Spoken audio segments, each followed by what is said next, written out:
This has been my worry. If you're going to take Cam Ward, number one, where would have Cam Ward went last year when it was a good quarterback draft? Ooh. If you're saying he's 15 right now, that means he would go after every quarterback that went in the first round last year, including Bo Nix. Yep. I would say that he probably goes. That's probably an accurate depiction of the type of player he is. Is that So like now- a Lee Leonard of this year from Notre Dame? I think Riley Leonard's probably going to be an early day 3 pick in the top of the 4th round. If he's lucky, he gets into the 3rd round, mainly on athleticism and those types of traits. I don't think he has the big arm. I don't, not a super athlete, but a good player, obviously a winner in many ways, Riley Leonard, and friend of the show as well, Riley Leonard. 4-time guest of the show. But Cam Ward, when he started playing high school football, most of these guys that play in the SEC, they were at big time, 5A Texas, programs, massive schools, or wherever they were, California, wherever it was. These are big time programs. You know what Cam Ward was doing in high school? He was running a wing T offense.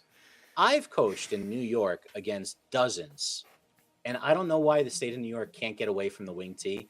It's a terrible offense for 2025.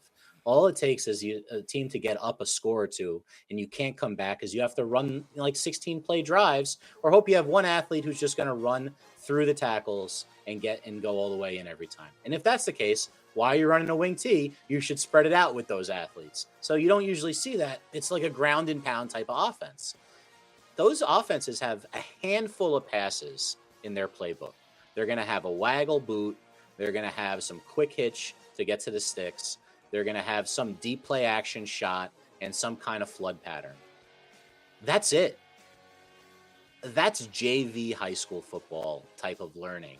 So his experience in college in the different spots he's been at has been a progression. So even though, he's played a bunch of years and has a lot of reps, he's still kind of behind the learning curve a little bit as a quarterback. And that's why sometimes when you watch him play, you're like, what the hell are you doing? That is a terrible decision from a guy that's as good as you are, because he shows the flashes. Is he worth a number 1 overall pick? Probably not. If you're a team that needs a quarterback and he's clearly the best quarterback in the draft, are you going to spend that number 1 overall pick on him? You probably will. And Tennessee's quarterback is terrible. Will Levis is terrible. Yeah. I'm sorry. He just isn't good. So what are you going to do? You probably take that guy. That's the long and short of it. You got to get the best one that's there. But if this was last year's draft, he's probably the 6th quarterback taken. Fish, going in on that real quick. You said the wing T, but he also went and got some tutelage from Mike Leach at Washington State.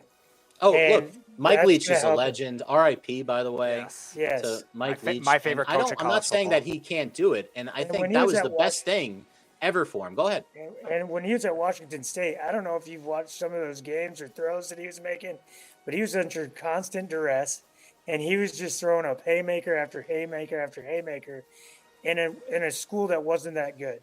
And if you look at the guys that have been successful in the NFL, it's guys that are going to Wyoming who don't have a lot of good playmakers that stand out. Guys that are going to Texas Tech and throw for 600 yards those type of guys. So Cam Ward came from Incarnate Word, then got to go play under Mike Leach. Now he went and go play at Miami. And everywhere he's been putting up numbers.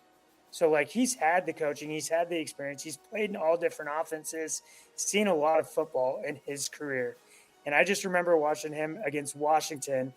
It was the last year, when they went to the playoff, and watching them duke it out. And he had 6 touchdowns or something.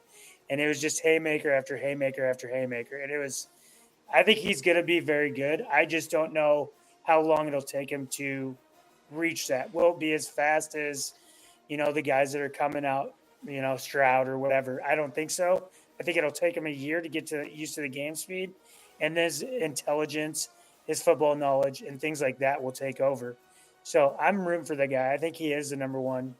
And quarterbacks are, if you take them, it's so hit or miss, but that's my thoughts on that. Yeah, it's interesting Speedy. because, I think the coaching aspect was something I was going to mention as well. two programs that had a lot of up and downs. Washington State kind of had its peak with Mike Leach in the beginning, and then kind of went down from there. And then Mike Leach eventually left for Ole Miss, but left Cam Ward there with some developmental tools. I was impressed with him even the first year after Mike Leach went to Ole Miss in that 21 season, the way he played.